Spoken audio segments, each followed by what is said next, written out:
করছো তো मैं আসে তুই মনে তুই করছো দেখ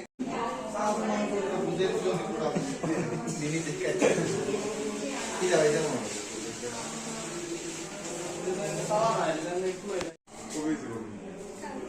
পরশু দিন এসে কেউ দিন আসে না কবে সাইন মেশিন নিচ্ছে না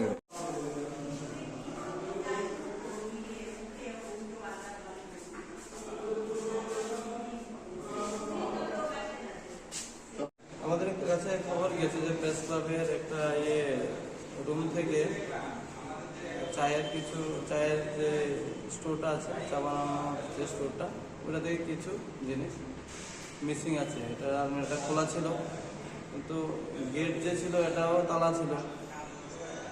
তারপর ওনারা সাসপেক্ট করছেন যে বাইরে থেকে কেউ ভেতরে ছিল এবং এই বাইরে থেকে ভেতরেই ছিল চাবি দিয়ে খুলে ক্যান্টিনের জানালা দিয়ে খুলে চাবি দিয়ে খুলে সে মানে জিনিসপত্র নিয়ে যায়।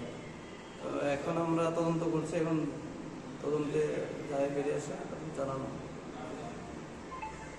সকালে আমাদের কেয়ারটেকার এসে দেখেছে নিচে আলমারি ভাঙা। তো গতকালকে আমাদের গেস্ট রুমে গেস্ট ছিল একজন ধর্মনগরের সাংবাদিক পান্না। তো চোর আমরা আশঙ্কা করছি চোর ছিল লুকিয়ে আপনার হয়তো সিঁড়ির নিচে লুকিয়েছিল।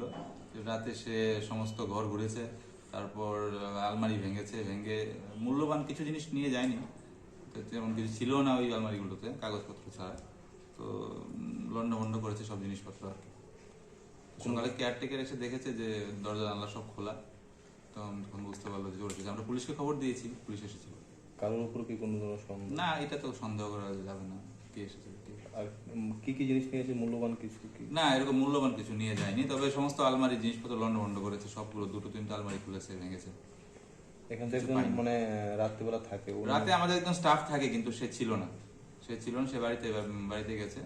কিন্তু তাছাড়া একজন সাংবাদিক ছিল গেস্ট রুমে, কিন্তু গেস্ট রুমের বাইরে দিয়ে ও চোর লক করে দিয়েছিল, তা ও বেরোতে পারেনি।